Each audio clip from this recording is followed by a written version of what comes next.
జకర్యా గ్రంథము 5వ అధ్యాయము మొదటి వచనం నుంచి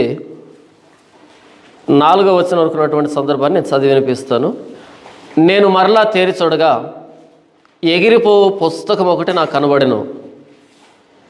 నీకేమి కనబడుతున్నదని అతడు నన్ను అడుగుగా, నేను 20 మూరల నిడివియు 10 మూరల వెడల్పును గల ఎగిరిపో పుస్తకం ఒకటి నాకు కనబడుతున్నది అంటేనే. అందుకతడు నాతో ఇట్లా, నేను ఇది భూమి అందంతటి మీదకి బయలు వెళ్ళు శాపమే. దానికి ఒక ప్రక్కను వ్రాసి ఉన్న దానిని బట్టి దొంగిలు వారందరూ కొట్టివేయబడుదురు. రెండవ ప్రక్కను వ్రాసి ఉన్న దానిని బట్టి అప్రమాణికులందరూ కొట్టివేయబడుదురు. ఇదే సైన్యములకు అధిపతిగా యెహోవా వాక్కు. నేనే దాన్ని బయలుదేరజేయుచున్నాను. అది దొంగల ఇండ్లలోను, నా నామమును బట్టి అబద్ధ ప్రమాణము చేయవారి ఇండ్లలోనూ ప్రవేశించి వారి ఇండ్లలో ఉండి వాటిని, వాటి దూలములను, రాళ్లను నాశనము చేయను. చదవనటువంటి ఈ లేఖన భాగం అన్నది బహుశా మీకు అర్థమై ఉండదు. మీకే కాదు, మొత్తం క్రైస్తవ ప్రపంచంలో 90% మందికి అర్థం కానటువంటి భాగం ఇది. ఇదే కాదు, మొత్తం జకర్యా గ్రంథం అంతా కూడా అపార్థానికి గురవుతున్నటువంటి పుస్తకం. ఎక్కువ మంది జకర్యా గ్రంథాన్ని చదవరు. జకర్యా తేరి చూస్తూ ఉన్నప్పుడు, తేరి చూడడం అంటే తదేకంగా చూడడం, తేరి చూస్తున్నాడు, తీక్షణంగా చూస్తున్నాడు. నేను మరలా తేరి చూడగా ఎగిరిపోవు పుస్తకం ఒకటి నాకు కనబడెను. జకర్యా తేరి చూస్తున్నప్పుడు ఏం కనిపించిందంట? ఎగిరిపోవు పుస్తకం ఒకటి నాకు కనబడుతున్నది. అలా ఆకాశంలో ఒక పుస్తకం ఎలా పక్షి ఎలా ఎగురుతుందో గాల్లో, అలా గాల్లో తిరుగుతూ ఉందంట. యెరూషలేము మొత్తం మీద యూదయ దేశం అంతా ఇలా తిరుగుతూ ఉందంట. ఎవరు కనబడుతుంది? ఇది ప్రవక్త అయిన జకర్యా కనబడుతుంది. నేను మరలా తేరి చూడగా ఎగిరిపోవు పుస్తకం ఒకటి నాకు కనబడెను. నీకేమి కనబడుతున్నదని అతడు నన్ను అడుగుగా, నేను 20 మూరల నిడివియు 10 మూరల వెడల్పును గల ఎగిరిపో పుస్తకం ఒకటి నాకు కనబడుతున్నది అంటేనే. ఆ పుస్తకం ఎంత పరిమాణంలో ఉందంట? 20 మూరల నిడివి, 10 మూరల వెడల్పు. మూర అంటే 1.5 అడుగు. మూర అంటే 1.5 అడుగు. 20 మూరల నిడివి పొడవు, 10 మూరల వెడల్పు. చిన్న పుస్తకమా పెద్ద పుస్తకమా? చాలా పెద్ద పుస్తకం. మన చర్చ్ ఎంత పుస్తకం మీకు అర్థమయ్యే భాషలో చెప్తున్నాను. మన చర్చ్ ఎంత ఉందో అంత పుస్తకం గాల్లో అలా ఎగురుతూ పోతుందంట. గాల్లో అలా పేపర్ ఎగురుతూ ఉందనుకో, అదేంటి, దాని మీద ఏముంది అని చదవాలనిపిస్తుంది మనకి. కానీ ఆ చిన్న పేపర్లో ఉన్న అక్షరాలు మనకు కనబడవు. కానీ యూదయ దేశం మీద తిరుగుతున్నటువంటి ఆ పుస్తకం ఎంత పరిమాణంలో ఉందంటే, టెన్నిస్ కోర్ట్ ఎంత ఉంటుందో అంతకంటే పెద్దది. టెన్నిస్ కోర్టు కంటే పెద్దది. అలా ఎగురుతూ ఉంది. ఎందుకంటే చాలా స్పష్టంగా అందరికీ ఆ అక్షరాలు కనిపించాలి. మాకు తెలియదండి, మాకు కనబడలేదండి అనేదానికి వీళ్ళే. ప్రతి ఒక్కరికి కనిపించేటంతగా అంత పుస్తకం తిరుగుతుంది యూదయ దేశం మీద. 20 మూరల నిడివితో 10 మూరల వెడల్పుతో పుస్తకం తిరుగుతూ ఉంది. 3వ వచనం, అందుకతడు నాతో ఇట్లా, నేను ఇది భూమి అందంతటి మీదకి బయలు వెళ్ళు శాపమే. ఇది భూమి అందంతటికి బయలు వెళ్తున్నటువంటి శాపం. ఏంటి ఆ పుస్తకం? శాపం. శాపాన్ని ప్రకటించేటువంటి పుస్తకం. దేవుని మాట 2 కోణాల్లో ఉంటుంది. దేవుని మాట 2 అంచులు కలిగినటువంటి ఖడ్గం అది. దేవుని మాటలో ఆయన మాటను శిరసావహించినప్పుడు మనకు మేళ్ళు ఉంటాయి. ఆయన మాటకు తిరుగుబాటు చేసినప్పుడు శాపం, మనకు నష్టం ఉంటుంది. ద్వితీయోపదేశకాండం 28వ అధ్యాయం మనం చూస్తే మొదటి భాగంలో, మీరు నా మాట వింటే మీకు ఎలాంటి ఆశీర్వాదాలు వస్తాయి అని చెబుతాడు. రెండవ భాగంలో మీరు నా మాట వినకపోతే ఎలాంటి శాపాలు వస్తాయని చెబుతాడు. అక్కడ ఆశీర్వాదాల కంటే శాపాలు ఎక్కువ ఉంటాయి. దేవుని మాట మనం విన్నప్పుడు మనకు ఆశీర్వాదం, దేవుని మాటకు తిరగబడినప్పుడు శాపం. ఇక్కడ జకర్యాతో అంటున్నాడు, ఇది భూమి అందంతటి మీదకి బయలు వెళ్ళు శాపమే. ఈ పుస్తకం ఏంటంటే శాపాన్ని ప్రకటిస్తూ బయలుదేరి వెళ్తుంది. ఆ పుస్తకంలో ఏమని రాయబడింది అంటే శాపగ్రస్తమైనటువంటి మాటలు, మీకు శాపం అనేటువంటి మాటలు ఉన్నాయి అందులో. ఇంతకీ ఎవరికి శాపాన్ని ప్రకటిస్తుందంటే దానికి ఒక ప్రక్కన వ్రాసి ఉన్న దానిని బట్టి దొంగిలు వారందరూ కొట్టివేయబడదురు, రెండవ ప్రక్కన వ్రాసి ఉన్న దానిని బట్టి అప్రమాణికులందరూ కొట్టివేయబడదురు. మధ్యలో గీత కొట్టి ఒకవైపు అప్రమాణికులకి శాపము, ఇంకోవైపు దొంగిలించే వాళ్ళకి శాపం, లేదా ఒకవైపు అప్రమాణికులకి శాపాలు, అటువైపు దొంగిలించే వాళ్ళకి శాపాలు. పుస్తకం ఎంత పెద్దది? చాలా పెద్దది. 20 మూరలు పొడవు ఉంటే 10 మూరలు వెడల్పు. అందరూ చదవాలి, అందరికీ కనబడాలి. ఇది దర్శనం, జకర్యాకు కనిపిస్తున్నటువంటి దర్శనం. 4వ వచనం, ఇదే సైన్యములకు అధిపతికి యెహోవా వాక్కు, నేనే దాన్ని బయలుదేరజేయుచున్నాను. ఆ పుస్తకాన్ని ఎవరు పంపిస్తున్నారంటే గాలి కాదు ఎగరగొట్టింది, ఎక్కడో ఉంటే గాలికి అలా లేచి వెళ్ళటంలే, నేనే దాన్ని బయలుదేరజేయుచున్నాను. దేవుడే అలా గాలిలో తీసుకుని వస్తున్నాడు. ఎలాగైతే మేఘాలు వస్తున్నాయో అలా తీసుకుని వస్తున్నాడు. అది దొంగల ఇండ్లలోనూ నా నామమును బట్టి అబద్ధ ప్రమాణం చేయవారి ఇండ్లలోనూ ప్రవేశించి వారి ఇండ్లలో ఉండి వాటిని వాటి దూలములను రాళ్లను నాశనం చేయను. అది ఏం చేస్తుంది అంటే దొంగల ఇళ్ళలోకి వెళ్తుందంట. అది రెండవదిగా అప్రమాణికుల ఇళ్లలోకి వెళ్తుందంట. వెళ్ళి ఏం చేస్తుందంట, వారి ఇండ్లలో ఉండి వాటిని వాటి దూలములను రాళ్లను నాశనం చేయను. దొంగల ఇండ్లని, అప్రమాణికుల ఇండ్లని, ఆ ఇండ్ల దూలాలని రాళ్ళని మొత్తం అంతని నాశనం చేస్తా, అంటే వారి ఇండ్లని సర్వనాశనం చేస్తుంది ఆ పుస్తకము అని జకర్యాతో దేవుడు దర్శనంలో చూపెడుతూ ఉన్నాడు. ఇక్కడ ప్రశ్న ఏంటంటే ఇంతకీ దొంగలు ఎవరు, ఏం దొంగలించారు, ఇంతకీ అప్రమాణికులు ఎవరు, ఏ విషయంలో తమ మాట తప్పారు అన్నది ప్రశ్న.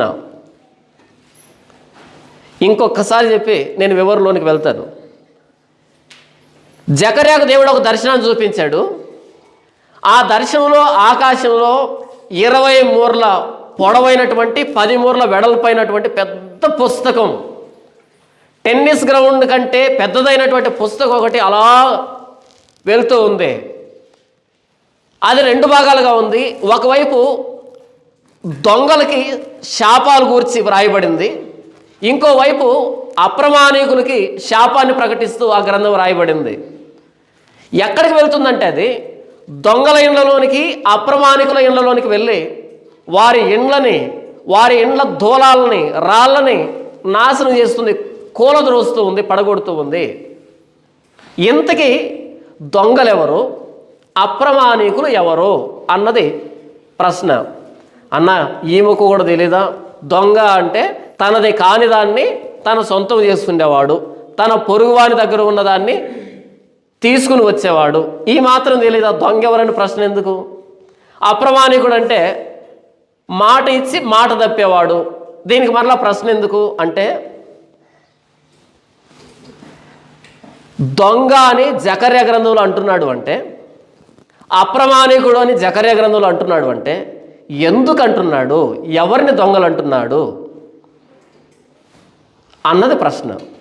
ఒక పదం మనకి ఎక్కడ కనబడుతుందో దాని నేపథ్యంలోకి మనం వెళ్ళాలి. దొంగ అంటే మనకు తెలిసినటువంటి దొంగతనాలను ఇక్కడ తీసుకొని రాకూడదు. జకర్యా దేని గురించి మాట్లాడుతున్నాడు? దొంగలు శిక్షించబడతారు, ప్రత్యేకంగా చెప్పుకోనక్కర్లే. ఇక్కడ జకర్యా దేని గురించి మాట్లాడుతున్నాడు? అసలు జకర్యా గ్రంథం నేపథ్యం ఏంటి, ఎందుకు రాయబడింది? జకర్యా ఉద్దేశంలో దొంగలు ఎవరు? జకర్యా ఉద్దేశంలో అప్రమాణికులు ఎవరు, ఏ దొంగల మీదకి, ఏ అప్రమాణికుల మీదకి ఆ శాపాలతో నిండినటువంటి పుస్తకం బయలువెళ్తూ ఉంది? ఏ దొంగల ఇండ్లను నాశనం చేయబోతుంది, ఏ అప్రమాణికుల ఇండ్లను నాశనం చేయబోతుంది అన్నది మనం ఆలోచిస్తే, ప్రవక్తలైన హగ్గయియు, ఇద్దో కుమారుడైన జకర్యాయు యూదా దేశమందును యెరూషలేమునందును ఉన్న యూదులకు ఇశ్రాయేలు దేవుడైన యెహోవా నామమును ప్రకటింపగా. ఎవరు కనపడుతున్నారు ఇక్కడ మనకి? ప్రవక్తలైన హగ్గై, జకర్యా, వీళ్ళిద్దరూ యెహోవా నామాన్ని బట్టి ప్రకటన చేస్తున్నారంట. ఎవరికి ప్రకటన చేస్తున్నారు? 2వ వచనం, షయల్తీయేలు కుమారుడైన జెరుబ్బాబెలును యోజాదాకు కుమారుడైన యెషూవయును లేచి యెరూషలేములో ఉండు దేవుని మందిరమును కట్టనారంభించరే. ఇక్కడ జెరుబ్బాబెలు, యెషూవ ఇద్దరు కలిసి యెహోవా ఆలయాన్ని, దేవుని మందిరాన్ని కడుతున్నారంట. అప్పుడు మరియు దేవుని యొక్క ప్రవక్తలు వారితో కూడా ఉండి సహాయం చేయొచ్చు వచ్చరే. దేవుని మందిరం ఇద్దరి చేత కట్టబడింది. ఒకటి బరువైనటువంటి రాళ్ళని, శ్రమతో కూడినటువంటి పనిని చేసినటువంటి వారి ద్వారా పని జరిగింది. 2 యెహోవా ప్రవక్తల ద్వారా పని జరిగింది.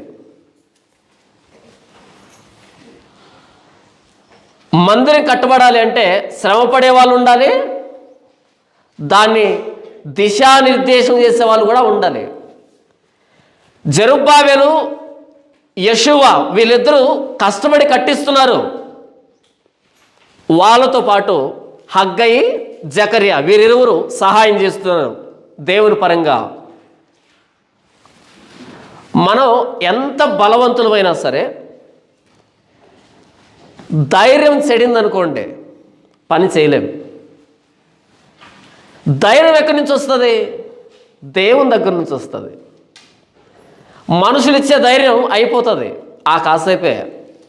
నిజమైన ధైర్యం ఎక్కడి నుంచి వస్తుంది అంటే దేవుని దగ్గర నుంచి వస్తుంది. దేవుడు ఎలా మాట్లాడతాడు? ప్రవక్తల ద్వారా మాట్లాడతాడు.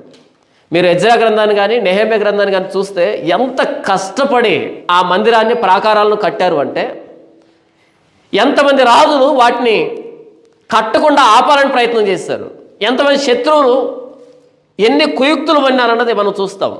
అన్ని కుయుక్తుల నడుమ, అంత రాజకీయ వ్యతిరేకత నడుమ వాళ్ళు మందిరాన్ని, ప్రాకారాన్ని కట్టారు అంటే ప్రవక్త అయిన హగ్గయి, ప్రవక్త అయిన జకర్యా వారితో కలిసి పనిచేశారు. రాయిని ఎత్తేవాడు ఎంత కష్టపడుతున్నాడో యెహోవా పేరట ప్రవచనం చెప్పేవాడు కూడా అంతే ప్రయాసపడుతున్నాడు. ఇద్దరికి ప్రతిఫలమే. ఎందుకు నేను అది చూపించాను అంటే, జకర్యా కానీ హగ్గయి కానీ యెహోవా మందిర పని జరుగుతూ ఉన్నప్పుడు ఆ మందిరం సంపూర్తి అయ్యేదానికి ప్రవచనాలు చెప్తున్నారు. హగ్గయి, జకర్యా ఇరువురు యెహోవా మందిరాన్ని జెరుబ్బాబెలు, యెషూవ ఇరువురు కడుతూ ఉన్నప్పుడు, వారి ఆధ్వర్యంలో నిర్మించబడుతూ ఉన్నప్పుడు, జకర్యా, హగ్గయి వీళ్ళిరువురు ప్రవచనాల ద్వారా మందిరాన్ని కడుతున్నారు. వారి చేతుల్ని బలపరుస్తున్నారు, వారి ఉద్దేశాలను దృఢపరుస్తున్నారు, వారి మనసుల్ని ధైర్యపరుస్తున్నారు. దేవుడు మనకు తోడుగా ఉన్నాడు పదండి అని వారిని పురికొల్పుతున్నారు. జకర్యా మాట్లాడుతున్నది యెహోవా మందిరం కట్టబడుతూ ఉన్నప్పుడు ఎవరైతే దొంగతనం చేస్తున్నారో ఆ దొంగల గురించి. జకర్యా మాట్లాడుతూ ఉన్నది యెహోవా మందిరం కట్టేటప్పుడు ఎవరైతే ప్రమాణాన్ని తప్పారో వారి గురించి మాట్లాడుతున్నాడు. ఇంకొకసారి చెబుతాను, 20 మూరల పొడవు 10 మూరల వెడల్పుతో కూడినటువంటి ఆ పుస్తకంలో 2 శాపాలు ఉన్నాయి. ఒకవైపు దొంగలకి సంబంధించిన శాపాలు, ఇంకోవైపు అప్రమాణికులకు సంబంధించిన శాపాలు. దొంగలు ఎవరు ఇక్కడ అంటే, యెహోవా మందిర నిర్మాణం జరుగుతూ ఉన్నప్పుడు దేన్నో దొంగలించారంట. ఆ దొంగలో యెహోవా మందిర నిర్మాణం జరుగుతున్నప్పుడు మాట తప్పారంట. ఆ అప్రమాణికులు ఇరువురికి శాపాలు ప్రకటిస్తూ దేవుని వాక్యం బయలువెళ్తుంది. దేవుడే బయలుదేరి చేస్తున్నాడు.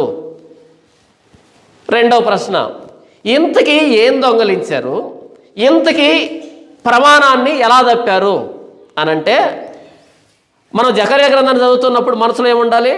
ఎజ్రా గ్రంథం ఉండాలి, హగ్గయి గ్రంథం ఉండాలి, జకర్యా గ్రంథం ఉండాలి. ఈ 3 పక్క పక్కన పెట్టుకొని చూసినప్పుడే మనకు విషయం అర్థమవుతుంది. చాలామంది బైబిల్ ఎలా చదువుతారు అంటే జకర్యానే, ఇది పొరపాటును కూడా అర్థం కాదు పాపం, చదవరు చాలామంది. చదివినా సరే ఎక్కడైనా వాగ్దానాలు ఉంటే వెతుక్కుంటారు, కానీ జకర్యా గ్రంథం చాలామంది తెలియదు. అర్థమైతే ఎంత మాధుర్యంగా ఉంటుందంటే ఇప్పుడు మీకు అర్థం చేస్తాను. ఒకసారి హగ్గయి గ్రంథానికి వద్దాం. ఈ మందిరం పాడై ఉండగా మీరు సరంబి వేసిన ఇండ్లలో నివసించుటకు ఇది సమయమా? మరొక్కసారి చదివి వినిపిస్తాను. ఈ మందిరం పాడై ఉండగా మీరు సరంబి వేసిన ఇండ్లలో నివసించుటకు ఇది సమయమా అని ఎవరంటున్నారు? దేవుడు హగ్గయి ద్వారా మాట్లాడుతున్నాడు. యూదులు ఏం చేస్తున్నారంట, ఒకవైపు మందిరం పాడైపోయింది, 70 సంవత్సరాలుగా దాన్ని పట్టించుకునే వాళ్ళు లేక పాడైపోయింది, దెబ్బగా మారిపోయింది, రాళ్ళ కుప్పగా మారిపోయింది. గతంలో మనం మాట్లాడుకున్నాం దాని గురించి. ఆ సమయంలో వీళ్ళు ఏం చేస్తున్నారంట, ఇల్లు కట్టుకుంటున్నారంట, సరంబి వేసిన ఇల్లు కట్టుకుంటున్నారంట. ఒకవైపు దేవుని మందిరం పాడైపోయింది, వీళ్ళు మాత్రం ఏం చేస్తున్నారు, సరంబి వేసిన ఇండ్లు రంగురంగులుగా శృంగారించుకుంటున్నారు. ఇండ్లని చందనపు రాళ్ళు వేసుకుంటున్నారు, దేవదారు రాళ్ళు దూలాలుగా వేసుకుంటున్నారు, మంచి చలువరాళ్ళతో ఇల్లు కట్టుకుంటున్నారు. దీన్నే కదా జకర్యాలో అన్నాడు, అప్రమాణికుల ఇండ్లలోనికి వెళ్ళి ఆ పుస్తకము వారి దూలాల్ని పడగొడుతుంది. ఎందుకు దూలాలు అంటున్నాడు? మనలాగా అలా అడవికి వెళ్ళి ఏదో ఒక బలమైనటువంటి ఏ రావిదో వేపదో ఇలాంటి దూలాలు కాదు వేస్తున్నారు. మన వాళ్ళు చందనపు మురాలు వేస్తున్నారు, దేవదారు మురాలు వేస్తున్నారు, చాలా కాస్ట్లీ దూలాలు వేస్తున్నారు. అందుకంటున్నాడు, మీ కాస్ట్లీ దూలాలు, ఖరీదైన దూలాలు పడగొడుతుంది దేవుని వాక్యము. గోడలోని రాళ్ళు అని ఎందుకంటున్నాడు? మామూలు రాళ్ళు కాదు, చలువు రాళ్ళు వేసి కట్టుకుంటున్నారు. మీరు సరంబి వేసిన ఇళ్ళలో నివాసం ఉంటున్నారు. ఒకవైపు నా మందిరం పడిపోయింది, మీరు కోరెషు అనుమతితో బయలుదేరి వచ్చారే. అప్పుడు ఎందుకు వచ్చారు తెలుసా? మీరు మా దేవుని మందిరాన్ని కట్టుకోవాలి అని కదా వచ్చారు. మా దేవుని మందిర పనిలో మేము సహాయపడాలి, మా వంతు సహాయం చేయాలి అని కదా వచ్చారు. అక్కడ వెండిని బంగారాన్ని తీసుకున్నారు కదా వాళ్ళ చేత. ఎందుకు తీసుకున్నారు? దేవుని మందిరంలో వినియోగించడం కదా. ఇక్కడికి వచ్చి ఏం చేస్తున్నారు? సరంబి వేసిన ఇల్లు కట్టుకుంటున్నారు. మంచి మంచి దూలాలు, మంచి మంచి చలువురాలు, మంచిదే, కట్టుకోండి, తప్పులేదు. కానీ ఒకవైపు నా మందిరం పాడై ఉంటే మీరు ఇల్లు ఎలా కట్టుకుంటారు అని నేనంటంలే, హగ్గై మాట్లాడుతున్నాడు. ఈ మందిరం పాడై ఉండగా మీరు సరంబి వేసిన ఇండ్లలో నివసించుటకు ఇది సమయమా? మీరు ప్రమాణాన్ని తప్పారు.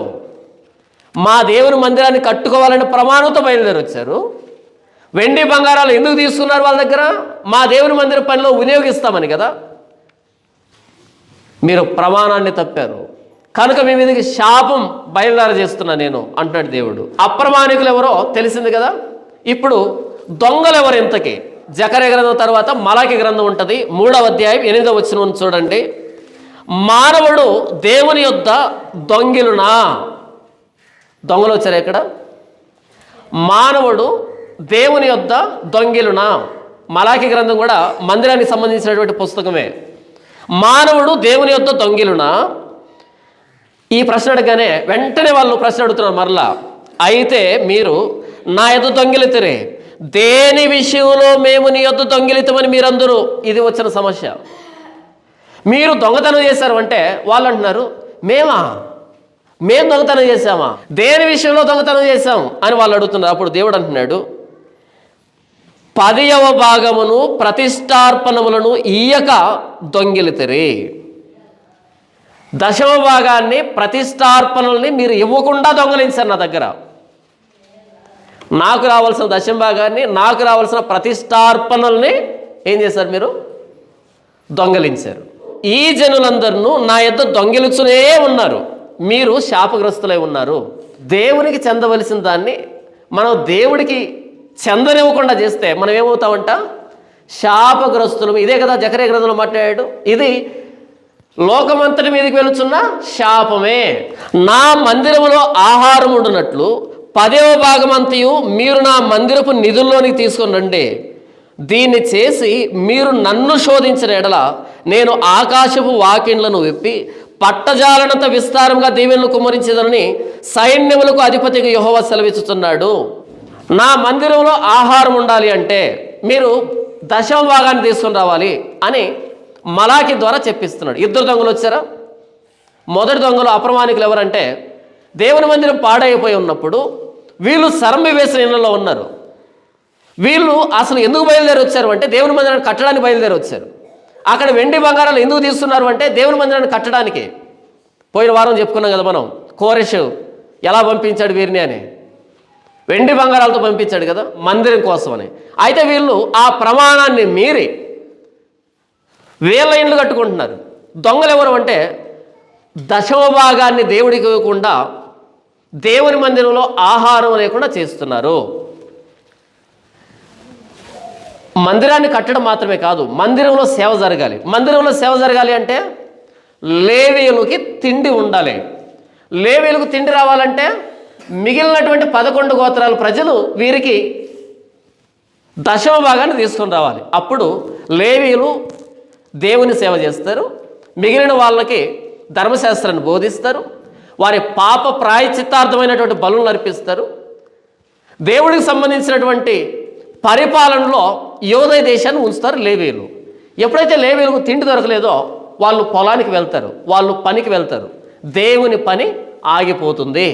కనుక మీరు దశమ భాగాన్ని నా దగ్గర నుంచి దొంగలించారు. అలా దశమ భాగాన్ని దొంగలించిన దొంగల మీదకి శాపము, దేవుని మందిరాన్ని కట్టే విషయంలో నిర్లక్ష్యం చూపించినటువంటి అప్రమాణికులకు శాపం ప్రకటిస్తూ ఆ పెద్దదైనటువంటి పుస్తకం బయలుదేరి వెళ్తూ ఉంది. ఇది జకర్యా చూశాడు. ఇక్కడ మీకు మాట చెప్పాలి. మలాకి గ్రంథం 3వ అధ్యాయం ఉందా? ఆ 3వ అధ్యాయానికి పక్కనే ఒక పేపర్ ఉందా, 4వ అధ్యాయం పేపరు. ఆ పేపర్ను మీరు ఇలా తిప్పితే మీకేం కనపడుతుంది? కుడివైపున మన ప్రభువును రక్షకుడునైన యేసుక్రీస్తును గూర్చిన క్రొత్త నిబంధన అని ఉంది. అంటే మలాకి గ్రంథానికి ఇటు మత్తయి సువార్తకి మధ్యలో ఒక పేపర్ ఉంది. ఈ పేపర్ మీద ఏముంది? క్రొత్త నిబంధన అని. ఈ పేపర్ కనుక లేకుండా ఇలాగే కొనసాగి ఉంటే, మలాకి గ్రంథం పక్కనే మత్తయి సువార్త వచ్చి ఉంటే, ఇప్పుడు మనం దశమ భాగం తీసుకుని రండి అని నేను చెబితే మీరు తీసుకొని రావాలి. కానీ ఈ ఒక్క పేపర్ను చూసావా, క్రొత్త నిబంధన అని? ఇది ఇటువైపు ఆది కాండం నుంచి మలాకి గ్రంథం వరకు ఉన్నటువంటి ఈ సమాచారాన్ని ఉన్నది ఉన్నట్లుగా ఇటువైపు రానివ్వదు, మత్తయి సువార్తలోనికి రానివ్వదు, క్రొత్త నిబంధనలోకి రానివ్వదు. ఎలా రాణిస్తుంది అంటే దీనిని మార్చి ఇటువైపు తీసుకుని వస్తుంది. మీకు అర్థమయ్యే భాషలో చెప్తాను. మీకు ఎవరైనా కువైట్ నుంచి డబ్బు వేశారనుకోండి, కువైట్లో డబ్బు ఎలా ఉంటుంది? దినార్లు అంటారు కదా, అక్కడ దినార్లు అంటారు. వాళ్ళు 100 దినార్లు వేశారనుకో అక్కడ, ఇక్కడ మనకి 100 రూపాయలు రాదు. ఎంత వస్తుంది? అక్కడ దినారు మన ఇండియన్ కరెన్సీలోకి ఎంత మారిస్తే ఎంత వస్తుందో అంత డబ్బు వస్తుంది కదా. అలాగే దినారును తీసుకొని మనం జేబులో పెట్టుకున్నాం అనుకో, భారతదేశంలో ఒక్క చాక్లెట్ కూడా ఇవ్వరు. అక్కడ ఓ దినారు ఉంటుంది, దాన్ని తీసుకొని వచ్చి మన భారతదేశంలో షాపులోకి వెళ్ళి ఒక చాక్లెట్ ఇవ్వంటే ఇవ్వరు, అది దొంగ నోటు అనుకుంటారు. ఒక దేశంలో ఉన్న కరెన్సీ ఇంకో దేశంలో చెల్లదు. మరి ఎలా చెల్లుబాటు చేసుకోవాలంటే దాన్ని మార్చేటువంటి సెంటర్లు ఉంటాయి, వెస్టర్న్ యూనియన్ అని. అక్కడికి వెళ్తే దాన్ని మన భారతదేశం కరెన్సీలోకి మారుస్తారనమాట. అలా మార్చకుండా మనం వాటిని వాడుకోలేం. అర్థమైంది అనుకుంటాను. అలాగే పాత నిబంధనలో ఉన్నటువంటి సమాచారాన్ని యథాతథంగా క్రొత్త నిబంధనలు తెస్తే మారదు, చెల్లదు. ఏం చేయాలి? పాత నిబంధనలో ఉన్న సమాచారాన్ని క్రొత్త నిబంధనలోనికి మార్చుకోవాలి. అలా మార్చుకోవడం తెలియనటువంటి చాలామంది అపార్థం చేసుకొని ఈరోజు పరిచర్యని భ్రష్టు పట్టించారు. దశమ భాగం అనే బైబిల్లో ఉంది కదా, ఉంది ఉంది లేదని ఎవరు చెప్పారు? ఉంది. అయితే ఆ దశమ భాగాన్ని క్రొత్త నిబంధనలకు మనం తెచ్చుకోవాలంటే దాన్ని మార్చాలి. పాత నిబంధనలో సున్నతి ఉంది, చేయించుకుందామా? చేయించుకోం కదా. ఎందుకు? రక్తాలు కారుతాయి, నొప్పిగా ఉంటుంది, అందుకని దాన్ని వదిలిపెట్టేస్తాం. పాత నిబంధనలో బలు అర్పించమని ఉంది, ఉదయం సాయంకాలం. అర్పిద్దామా? వద్దు. ఒక్కో పొట్టేలు ఎంత అండి? ఎందుకు వచ్చిన గొడవ? అది ఖర్చుతో కూడుకున్న పని, దాన్ని చేయం. పాత నిబంధనలో చాలా ఆచారాలు ఉన్నాయి, అవన్నీ కష్టంతో కూడుకుని చేయం. ఏది లాభసాటిగా ఉంది? దశమ భాగం అనేది పెట్టుబడి లేకుండా లాభసాటిగా ఉంది, కాబట్టి యథాతథంగా తీసుకుందాం అనేటట్టుగా తీసుకుంటున్నారు. అలా కాదు. పాత నిబంధనలో ప్రతిదాన్ని క్రొత్త నిబంధనలకు మార్చుకోవాలి.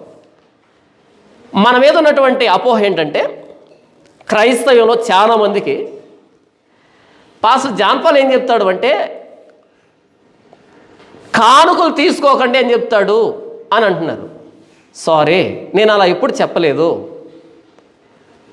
కానుక అన్నది పాస్టర్లు కనిపెట్టినటువంటి విధానం కాదు. ఇది కానుక అన్నది దేవుడు నిర్ణయించినటువంటి పద్ధతి.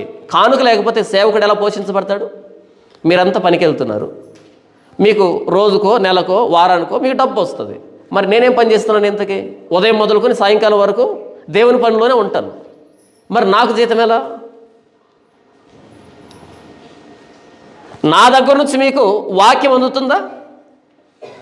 నా దగ్గర నుంచి మీకు వాక్యం అందుతుంది, నా ద్వారా మీకు ఆత్మీయమైన ఆహారం అందింది.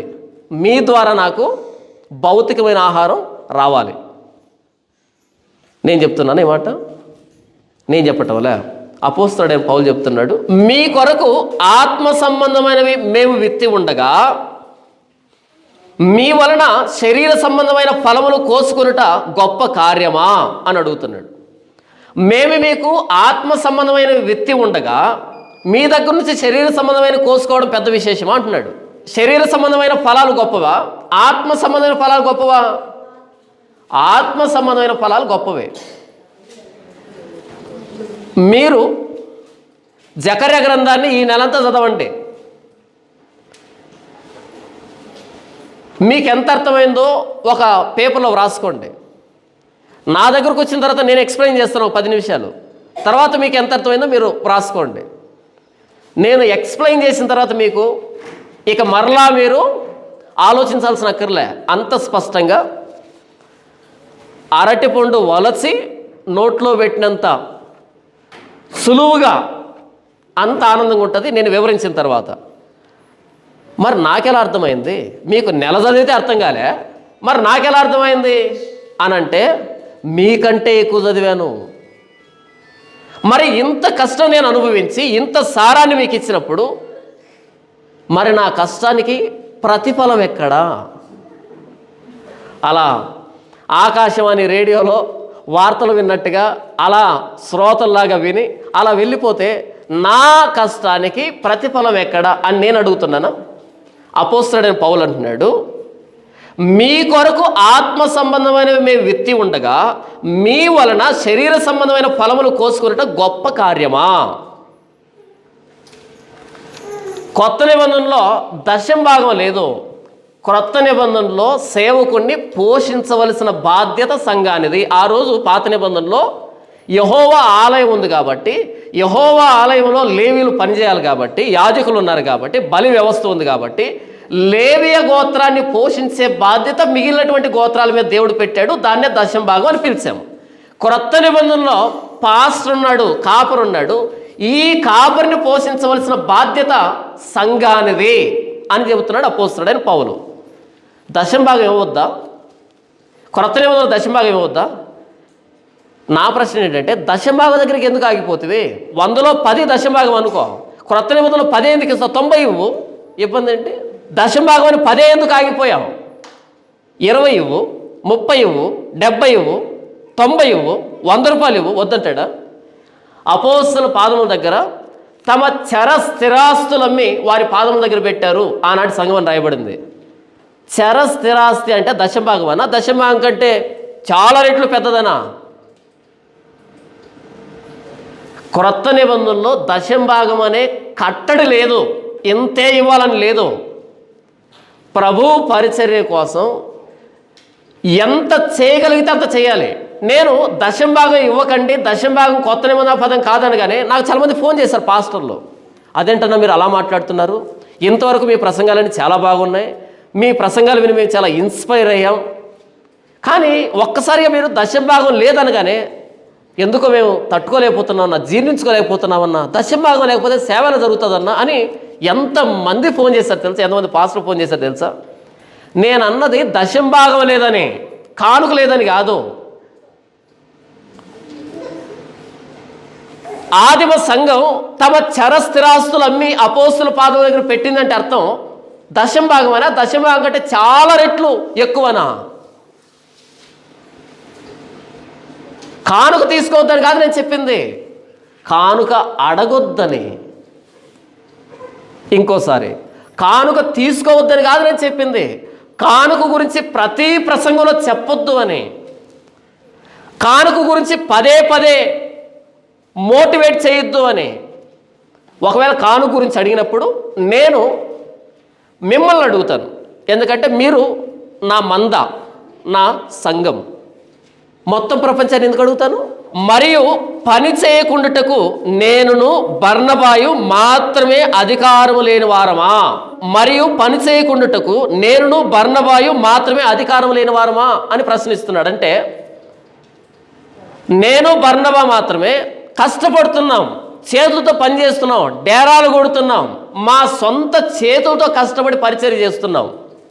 కానీ ఇంకొకరు వచ్చి మేము అపోస్తులు అని చెప్పుకుంటే, మేము బోధకులు అని చెప్పుకుంటే వారికి చదివింపులు చాలా పెద్ద మొత్తంలో ఇస్తున్నారు.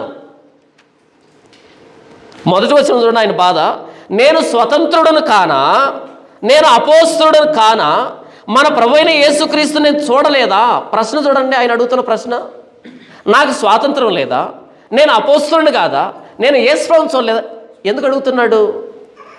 ఇంకొకడు అపోస్తులుడు అంటే వాడికి చదివింపులు వేస్తున్నారు, ఇంకొకడు యేసు ప్రభువుని చూసా అంటే చదివింపులు వేస్తున్నారు, ఇంకొకడు నేను సువార్థికుని అంటే వాడికి చేస్తున్నారు. కానీ నా దగ్గరికి బర్నబా దగ్గరికి వస్తే మాత్రం మేము అడిగితే అదోలా చూస్తున్నారు ఏంటి? పెనుగులు ఆడుతున్నాడు ఆయన. ఇమ్మని చెబితే అపార్థం చేసుకుంటున్నారు, ఇవ్వద్దు అంటే ఇవ్వకుండా వదిలిపెట్టేస్తున్నారు. ఏం చెప్పాలో తెలియటంలో, ఏం చేయాలో తెలియటంలే.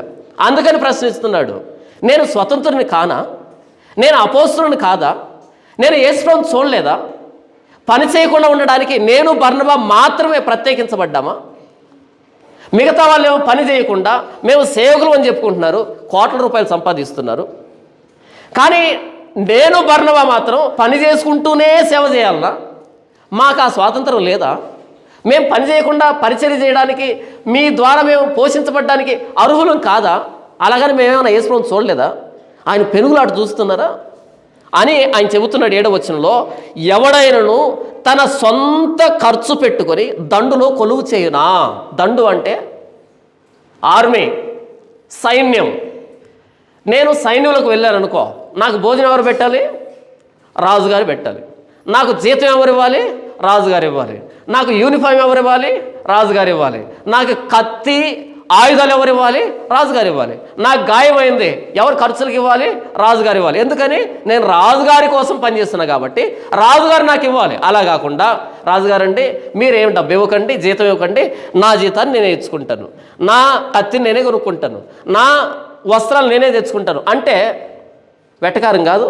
అది అంటున్నాడు చూడండి, ఎవడైనను తన సొంత ఖర్చు పెట్టుకొని దండులో కొలువు చేయనా?